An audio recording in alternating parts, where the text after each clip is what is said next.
আসসালামু আলাইকুম। সকলকে আমন্ত্রণ আনন্দ টিভি রাত্রি সংবাদে। আপনাদের সঙ্গে আছে আমি সুমাইয়া আজাদ। গাজীপুরের চান্দনা চৌরাস্তায় রাতের আঁধারে নেমে আসে এক অচেনা জগতের কালো ছায়া। চান্দনা চৌরাস্তার সাবেক ইউনিয়ন পরিষদ, চান্দনা ডাকঘর ও জাগ্রত চৌরঙ্গিতে দিনের আলো নিভে যাওয়ার সাথে সাথে শুরু হয় বিভিন্ন অপরাধমূলক কার্যক্রম। এছাড়াও গাজীপুর চৌরাস্তা এলাকায় চুরি, ছিনতাই সহ অসামাজিক কর্মকাণ্ড ঘটে হরহামেশাই। গাজীপুরের চান্দনা থেকে এমনই তথ্য চিত্রে প্রতিবেদন তুলে ধরেছেন আব্বাস উদ্দিন, জানাচ্ছেন তরিকুল ইসলাম। গাজীপুর চৌরাস্তায় জাগ্রত চৌরঙ্গি ঘিরেই চলছে নানা অপরাধ কর্মকাণ্ড। মাছ ও মুরগি বোঝাই চলন্ত ট্রাক থেকে মাছ মুরগি ছিনতাই হচ্ছে হরহামেশাই। সুযোগ বুঝে দেশীয় অস্ত্র নিয়ে ট্রাক থেকে ছিনে নিচ্ছে এসব মাছ মুরগি সহ বিভিন্ন মালামাল। অপরদিকে রাত বাড়তেই এই এলাকায় আনাগোনা বাড়ে নানা বয়সী নারীদের। এতে বিব্রতকর পরিস্থিতিতে পড়েন স্থানীয় জনসাধারণ। এই জায়গায় রাতের আধারে মনে করেন হিজলা, তারপরে খারাপ মেয়েরা যারা আছে অনেক বিশৃঙ্খলা করে। এখানে অনেক ধরনের কার্যকলাপ শুরু হয়, পিছনে অনেক অত্যাচার জুলুম টুলুম করে।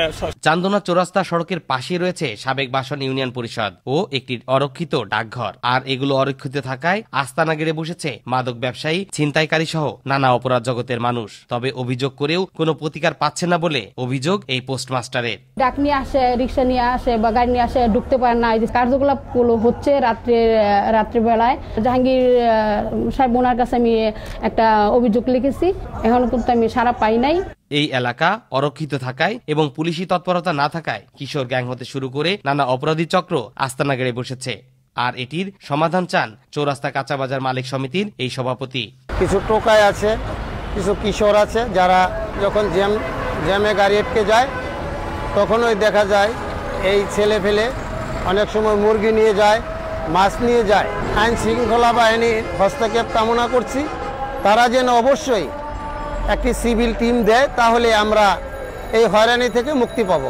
দ্রুতই প্রশাসন এলাকাটিকে জনসাধারণের জন্য নিরাপদ করে তুলবে এমন প্রত্যাশা স্থানীয়দের। তরিকুল ইসলাম, আনন্দ টিভি, ন্যাশনাল ডেস্ক।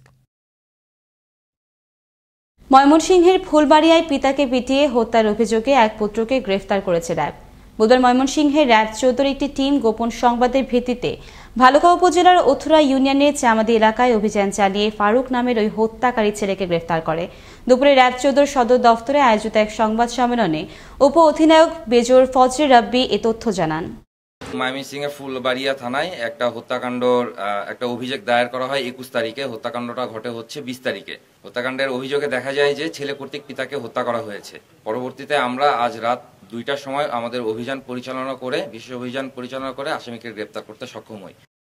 বাংলাদেশ প্রথমবার যার নেতৃত্বে অনূর্ধ্ব 19 বিশ্বকাপ জিতল, তার সাথে যুক্ত হল বিশ্ব সমাদৃত ফুড ব্র্যান্ড মাইলো, নিডো আর ম্যাগি। দুর্দান্ত ক্রিকেটার আকবর আলী এখন থেকে কাজ করবেন মাইলো, নিডো ও ম্যাগির ব্র্যান্ড অ্যাম্বাসেডর হিসেবে। বুধবার জমকালো আয়োজনে এই সংক্রান্ত একটি চুক্তি স্বাক্ষরিত হয়। এমন সব জনপ্রিয় ব্র্যান্ড সাফল্যের শীর্ষস্থান ধরে রেখে এগিয়ে যাবে বহুদূর, এমনটাই মনে করেন সংশ্লিষ্টরা। করোনা মহামারী পরবর্তীতে ইলেকট্রনিক্স ব্যবসার বৈশ্বিক চ্যালেঞ্জ মোকাবেলার প্রত্যয় নিয়ে মঙ্গলবার কক্সবাজারে একটি 5 তারকা হোটেলে অনুষ্ঠিত হল ওয়ালটনের ব্যবসায়িক সম্মেলন। এতে অংশ নেন সারা দেশে 2000 ব্যবসায়ী। অনুষ্ঠান উদ্বোধনকালে উপস্থিত ছিলেন প্রতিষ্ঠানটির পরিচালক এস.এম. আশরাফুল আলম, এস.এম. মাহবুবুল আলম এবং ব্যবস্থাপনা পরিচালক প্রকৌশলী গোলাম মোর্শেদ। এ সময় অন্যান্যদের মধ্যে উপস্থিত ছিলেন প্রতিষ্ঠানটির পরিচালক নিশাত তাসনিম সূচি ও additional managing director Abul Bashar Howlader. বুধবার ডিএমপি মিডিয়া কক্ষে ডিএমপির উপকমিশনার শ্যামল কুমার মুখার্জি ও তার সহধর্মিণী শর্মিলী চ্যাটার্জির মিউজিক ভিডিও উদ্বোধন করলেন ডিএমপি কমিশনার শফিকুল ইসলাম। সরকারি দায়িত্ব পালনের পাশাপাশি মানুষের বিনোদনে উদ্যোগী হয়ে উপকমিশনার শ্যামল কুমার মুখার্জি যে কাজটি করেছে তা প্রশংসার দাবি রাখে বলে উল্লেখ করেন আগত অতিথিবৃন্দ। দেখছেন আনন্দ টিভি রাতের সংবাদ, সঙ্গে আছি সুমাইয়া আজাদ। নোয়াখালীতে সাংবাদিক বোরহানুদ্দিন মুজাক্কিরকে নির্মমভাবে হত্যার প্রতিবাদে ব্রাহ্মণবাড়িয়ায় অনুষ্ঠিত হল মানববন্ধন। বুধবার ব্রাহ্মণবাড়িয়া প্রেস ক্লাবের সামনে স্থানীয় সাংবাদিকরা এই মানববন্ধনে অংশ নিয়ে মুজাক্কির হত্যাকাণ্ডের তীব্র নিন্দা ও প্রতিবাদ জানিয়ে দায়ীদের দ্রুত আইনের আওতায় এনে বিচারের দাবি জানান। বুধবার ফরিদপুরে জেলা প্রশাসক কার্যালয়ে অনুষ্ঠিত হল বঙ্গবন্ধু শেখ মুজিব ঢাকা ম্যারাথন 2021-এর ডিজিটাল ম্যারাথন আয়োজন সংক্রান্ত এক প্রস্তুতিমূলক সভা।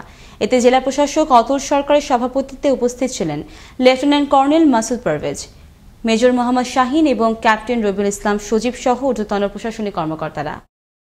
হবিগঞ্জের শায়েস্তাগঞ্জে নূরপুরে স্কুল ছাত্র তানভীর হত্যার প্রতিবাদে বুধবার দুপুরে অনুষ্ঠিত হল শোকসভা।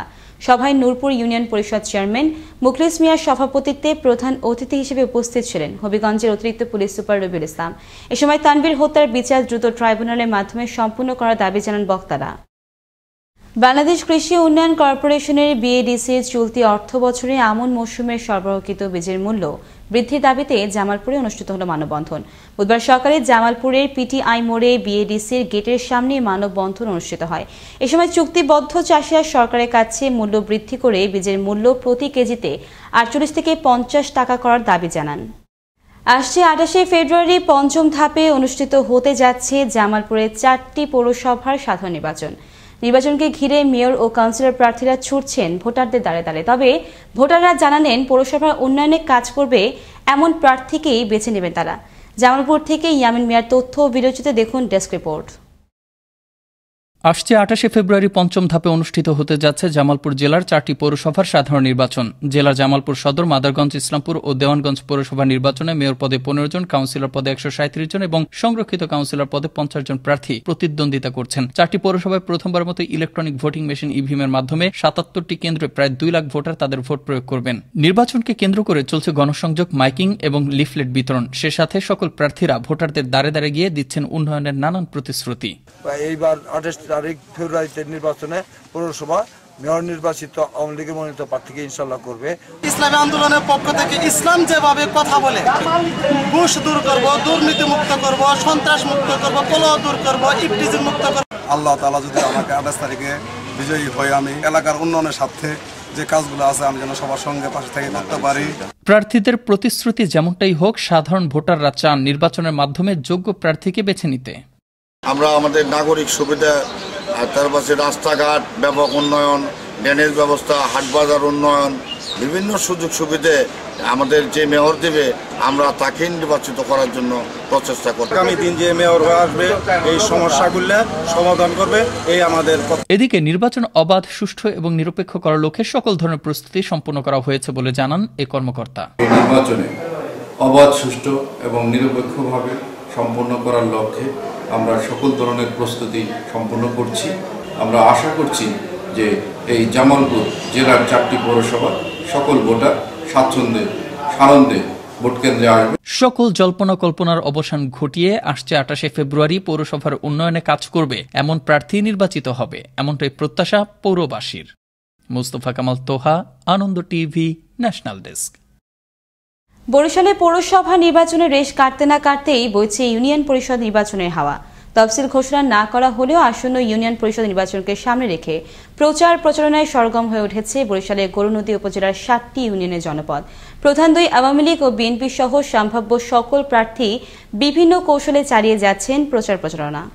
দীর্ঘ 30 বছর যাবৎ আমি এদেশের রাজনীতির সাথে জড়িত আছি এবং আমার আব্বা একজন মুক্তিযোদ্ধা ছিলেন। তিনি মারা গেছেন। তিনি এদেশের মানুষের সাথে, জনগণের সাথে সবসময় সুখে দুঃখে পাশে ছিলেন। মানিকগঞ্জের সিংগাইরে জমে উঠেছে পৌরসভা নির্বাচন। পঞ্চম ধাপের পৌরসভা নির্বাচনে সিংগাইর পৌরসভায় আসছে 28 ফেব্রুয়ারি ভোট অনুষ্ঠিত হবে ভোট গ্রহণ। নির্বাচনে মেয়র পদে 2 জন প্রার্থী প্রতিদ্বন্দ্বিতা করছেন। এছাড়াও সংরক্ষিত মহিলা কাউন্সিলর পদে 9 জন এবং পুরুষ কাউন্সিলর পদে প্রতিদ্বন্দ্বিতা করছেন 32 জন। মুন্সিগঞ্জে নারী নির্যাতন ও চাঁদাবাজির প্রতিবাদে যুবলীগের কেন্দ্রীয় কমিটির সদস্য আজমির শেখের বিরুদ্ধে মানববন্ধন ও ঝাড়ু মিছিল করল এলাকাবাসী। বুধবার দুপুরে সদর উপজেলার রামপাল ইউনিয়নের ধলাগাঁও বাজারে স্থানীয় সহ কয়েক শতাধিক মানুষ এই মানববন্ধন কর্মসূচি পালন করে। এ সময় যুবলীগ নেতা আজমির শেখ ও তার সহযোগীদের দ্রুত আইনের আওতায় এনে বিচারের দাবি জানান। নারায়ণগঞ্জের সোনারগাঁয়ের কাঁচপুর উত্তরপাড়া গ্রামে এক কিশোরীকে বান্ধবীর সহযোগিতায় কোমল পানীয়ের সঙ্গে ঘুমের ওষুধ খাইয়ে শ্লীলতার হানির অভিযোগে ভুক্তভোগীর মা বাদী হয়ে সোনারগাঁ থানায় 2 জন আসামি করে মামলা করে। এই ঘটনায় ইসমাইল নামের ওই যুবক পলাতক রয়েছে। সোনারগাঁ থানা তদন্ত কর্মকর্তা ঘটনার সত্যতা নিশ্চিত করে আসামিদের গ্রেফতারের চেষ্টা চলছে বলে জানান। দায়িত্ব গ্রহণ করেছে নোয়াখালীর চৌমুহনী পৌরসভার নবনির্বাচিত মেয়র ও কাউন্সিলররা। মঙ্গলবার নবনির্বাচিত মেয়র খালেদ সাইফুল্লাহ ও নবনির্বাচিত কাউন্সিলর ও সংরক্ষিত মহিলা কাউন্সিলরদের ফুলের তোড়া দিয়ে বরণ করে নেন পৌর সচিব ও অন্যান্য কর্মকর্তা কর্মচারীরা। বুধবার পাবনার রায় 12-এর একটি দল গোপন সংবাদের ভিত্তিতে ভারপ্রাপ্ত কোম্পানি কমান্ডার আমিনুল কবির তরফদারের নেতৃত্বে পাবনা সদরের টেবুনিয়া থেকে ইমরান হোসেন নামের এক মাদক ব্যবসায়ীকে গ্রেফতার করে। এ সময় তার কাছ থেকে 1460 পিস টাপেন্টাডল ট্যাবলেট উদ্ধার করা হয়।